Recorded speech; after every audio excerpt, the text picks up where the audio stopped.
नमस्कार, मैं ललित प्रजापति। और मिडिल ईस्ट से जिस तरह की खबरें आ रही हैं या वहाँ की खबरों को जो ज़्यादा डील करते हैं, अगर उन ट्विटर हैंडल्स को देखा जाए, उन खबरों के सोर्सेस को देखा जाए, उन ब्रेकिंग न्यूज़ को देखा जाए, तो बहुत अच्छी खबरें नहीं हैं। हर किसी की कोशिश आमतौर पर हर कोई चाहता यही है कि युद्ध जैसे हालात ना बने, क्योंकि एक बार अगर ईरान और अमेरिका का युद्ध होता है तो स्थितियाँ लगातार ख़राब होती जाएंगी। जानकार ये भी कहते हैं कि ये तृतीय विश्व युद्ध, थर्ड वर्ल्ड वॉर, उस तरफ भी ले जाया जा सकता है। तमाम तरह की खबरें आ रही हैं। ये कहा जा रहा है कि क्या शनिवार का दिन तय कर लिया गया है, ये कहा जा रहा है कि थार्ड का डिप्लॉयमेंट हो रहा है, एयरफोर्स का जमावड़ा बढ़ा दिया गया अमेरिका की तरफ से। अलग अलग खबरें इस तरह की भी आ रही हैं कि क्या अब सिर्फ ट्रंप के इशारे की देर है। ऑफिशियल्स तो यही कह रहे हैं। क्या है ये पूरा मामला? और इस वक्त सबसे ज़्यादा अगर खबरों की दुनिया में अपडेट देखा जाए तो खबरों की दुनिया किस तरीके से इसे देख रही है, स्पेशली ट्विटर की अगर बात कर ली जाए, वहाँ के जो अलग अलग ग्रुप्स हैं, चाहे वो ईरान के हों, इजराइल के हों या फिर अमेरिका के हों, क्या कुछ वो कह रहे हैं ये आपको जानना चाहिए। पिछले 1 घंटे से लेकर और अगर 10 घंटों तक का एक एनालिसिस देखा जाए, खबरें देखी जाए, तो बहुत उम्मीद है कि अब स्थितियां बद से बदतर हो चली हैं और ईरान ये ठान चुका है कि हम अमन चाहते हैं, मगर जुल्म के खिलाफ अगर जंग लाजमी है तो जंग ही सही। ऐसा लगता है कि ईरान ये डिसाइड कर चुका है। जरा पिछले कुछ ब्रेकिंग्स आप देख लीजिए, इससे आपको अंदाज़ा लग जाएगा। ईरान ने फारस की खाड़ी में संदिग्ध गतिविधियों पर नजर रखने के लिए 2 निगरानी ड्रोन लॉन्च किए हैं। 2 surveillance drone to monitor suspicious activity in Persian Gulf. इसके अलावा अमेरिका के 4 E-3G सेंट्री AWACS विमान और एक E-11A BACN विमान सऊदी अरब का जो प्रिंस सुल्तान एयरबेस है उसकी तरफ जा रहे हैं। आपको ये हमने बार बार बताया है कि ईरान के इर्द गिर्द अलग अलग military base, naval base, air force के बेस अमेरिका के हैं। अब ये खबर मिल रही है कि ये जो विमान हैं, हाईफाई और बहुत स्पेसिफिक ये एयरक्राफ्ट्स हैं, चाहे वो आकाश हो, E-11 BACN हो, ये प्रिंस सुल्तान एयरबेस सऊदी अरेबिया की तरफ मूव हो रहे हैं। मतलब ये अब तक पहुंच गए होंगे। अमेरिका की कई सैन्य टुकड़ियां जो हैं वो यूरोप की तरफ भी रवाना की गई हैं। अच्छा, यूरोप का एक पेज मैं आपको बताऊंगा कि यूरोप की तरफ ये रवाना की गई हैं। 4 अमेरिकी ईंधन भरने वाले टैंकर का एक नया समूह कैलिफोर्निया से यूरोप की तरफ रवाना हुआ है। ये जो टैंकर समूह होता है ये बार बार रिफिल करता है। हवाई जहाज जाएगा, अपना काम करके आएगा, स्ट्राइक करके आएगा, फाइटर जेट्स जो होंगे, और उसके बाद उन्हें रिफ्यूल किया जाता है इन टैंकर्स के जरिए। यहाँ ये जान लीजिए कि यूरोप और ईरान के बीच अगर हवाई दूरी की बात कर ली जाए तो ये 3,500 से 4,000 किलोमीटर पड़ती है। एक और ख़ास बात जो लगातार अपडेट चल रही है कि रशिया के साथ एक मिलिट्री एक्सरसाइज कर रहा है ईरान होर्मुज में। तो ये बहुत दिलचस्प है कि ईरान और रूस ने क्या मिलिट्री एक्सरसाइज की होगी। Iran and Russia conduct drills to free a hijacked ship during joint naval exercises. अगवा जहाज को कैसे छुड़ाया जाएगा, इसकी नेवल एक्सरसाइज की गई है। आप समझ रहे हैं एक एक चीज को। ये अलग अलग खबरें हैं और इनके आप किस खबर के जरिए और किस एक्सरसाइज के जरिए क्या संदेश दिया जा रहा है, इससे आप अंदाजा लगा लीजिए।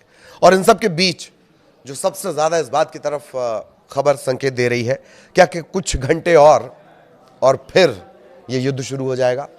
शनिवार सिर्फ दिखाया जा रहा है, उससे पहले ही कुछ हो सकता है। यह अमेरिका की नीति रही है, तरीका रहा है, स्ट्रेटेजी रही है। सिर्फ इस मामले की बात नहीं की जाएगी। पुरानी आप स्ट्रेटेजी उठाकर देख लीजिए, बातचीत चलते रहती है, वो हमला कर देता है। वेनेजुएला बातचीत चल रही है, हमला कर दिया। ईरान से जून में बातचीत चल रही है, हमला कर दिया। इजराइल, अगर अमेरिका हमला नहीं कर पाता है तो ये छद्म हमले की जिम्मेदारी इजराइल पे होती है। उसका भी तरीका यही, बिना किसी तरह की जानकारी के धड़ाम। अब मैं जो आपको बताने जा रहा हूं, पोलैंड के प्रधानमंत्री डोनाल्ड टस्क ने ईरान में मौजूद पोलिश नागरिकों से तुरंत देश छोड़ने का आह्वान किया। उन्होंने कहा कुछ ही घंटों बाद ईरान से पोलिश नागरिकों को निकालने की कोई संभावना नहीं रह सकती है। यह मैं आपको हिंदी में बता रहा हूं, अंग्रेजी में सुनिए। इन few hours there may be no more possibility to evacuate Poles from Iran। मतलब ये हो सकता है कि कुछ घंटों बाद ऐसी नौबत ना रहे कि हम ईरान से जो पोलिश नागरिक हैं उन्हें बाहर निकाल सकें। ये पोलैंड के प्रधानमंत्री हैं डोनाल्ड टस्क, उनके हवाले से ये ब्रेकिंग न्यूज चल रही है। इसके अंदाजे आप समझ रहे हैं कि कुछ घंटों बाद हो सकता है कि हम पोलिश नागरिकों को वहां से ना निकाल सकें। क्या है वो ये कहना चाह रहे हैं, इसके क्या मानी निकाले जाएंगे। उन्होंने तत्काल अपने जो पोलिश नागरिक हैं उन्हें कहा है कि तत्काल उन्हें ईरान छोड़ना होगा। अब ये एक खबर ये दावा करती है कि तेहरान पर जो अमेरिका हमला करेगा वो लाखों बम से हमला कर सकता है। इसमें क्या क्या होगा? Cruise missile ATACMS, AMRAAM, phosphorus, GBU-57।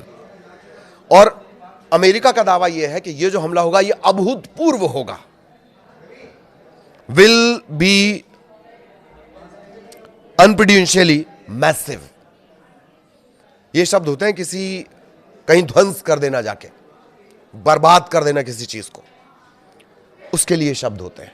और ये हथियार जिनका हम जिक्र कर रहे हैं, ATCMS, AMRAAM, फास्फोरस, GBU-57, ये सब उस लेवल के हथियार हैं जो तबाही लाते हैं, तहस नहस करते हैं।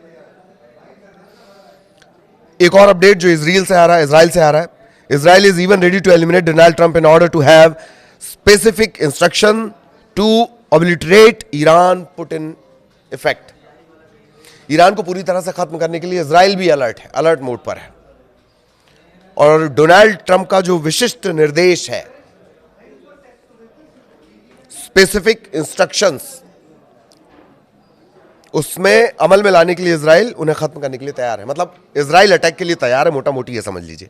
ये एक तरीके से बताया गया है, चेताया जा रहा है।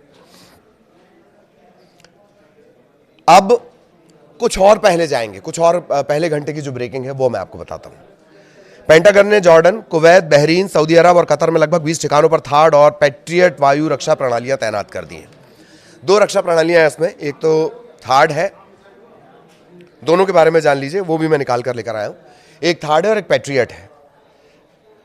तो करीब करीब ये जो एयर डिफेंस सिस्टम है ये 20 अलग अलग बेसिस में भेजे गए। थार्ड का ट्रांसफर हो रहा है, ये हमने आपको पहले भी बताया है।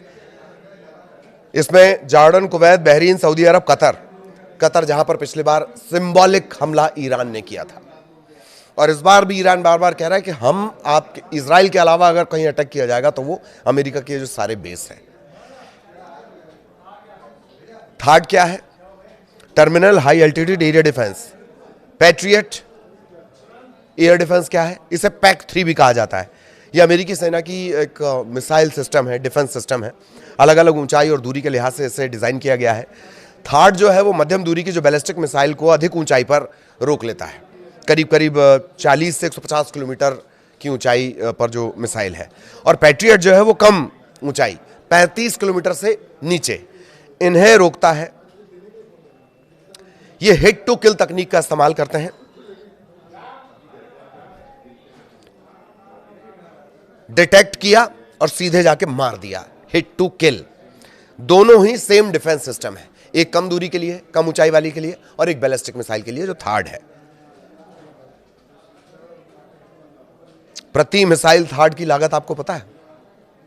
90 से 100 मिलियन डॉलर। ये सब अमेरिका शांति के लिए खर्च कर रहा है। ये सब अमेरिका शांति के लिए खर्च कर रहा है। एक मिसाइल 90 से 100 मिलियन डॉलर की। शांति के प्रति ऐसी भूख आपने कभी देखी है? तो पेंटागन ने जॉर्डन, कुवैत, बहरीन, सऊदी अरब और कतर में लगभग 20 ठिकानों पर थर्ड और अपनी जो पैट्रियट वायु रक्षा प्रणाली है, एयर डिफेंस सिस्टम है, वो तैनात कर दिए हैं। और जो राष्ट्रीय सुरक्षा अधिकारी हैं, जो टॉप लेवल के कमांडर हैं, top national security officials have told President Trump the military is ready for potential strike on Iran as soon as Saturday. CBS News है, ये दावा कर रही है। सीबीएस न्यूज क्या दावा कर रही है कि शनिवार तक जो टॉप सिक्योरिटी से जुड़े हुए टॉप ऑफिशियल्स हैं, नेशनल सिक्योरिटी से जुड़े हुए, उन्होंने कह दिया कि हम पूरी तरह तैयार हैं, शनिवार को अपन हमला कर सकते हैं। ये भ्रम भी पैदा कर सकता है। क्या पोलैंड के जो प्रधानमंत्री वो क्या कह रहे हैं? कुछ घंटों बाद हालात ऐसे हो जाएंगे, हम नहीं निकाल सकते फिर। और सीबीएस न्यूज क्या कहता है? सीबीएस न्यूज कह रहा है कि जो राष्ट्रीय सुरक्षा से जुड़े अधिकारी हैं वो डोनाल्ड ट्रंप को कह रहे हैं कि आप बताओ मिस्टर प्रेसिडेंट, हम तो शनिवार तक अटैक कर देंगे। क्या वाकई शनिवार तक? इधर इजराइल ने आक्रामक और रक्षात्मक दोनों तरह के अभियान के लिए अपनी सेना को तैयार, सेना का जो अलर्ट लेवल है वो बढ़ा दिया है। CNN के हवाले से खबर आई है। आक्रामक, ऑफेंसिव, डिफेंसिव, हमला होगा तो बचने के लिहाज से और अगर हमला करना होगा तो करने के लिहाज से, दोनों लिहाज से इजराइल ने अपने आप को तैयार कर लिया है। CNN के हवाले से खबर। इतनी तैयारियां, और ये सारी ब्रेकिंग न्यूज हैं, ये जो अभी हाल फिलहाल कुछ घंटों की, 1 घंटे से लेकर पिछले 9 घंटे तक की। इस हिसाब से आप अंदाजा लगा लीजिए, कुछ घंटे बाद भी खबर आ सकती है,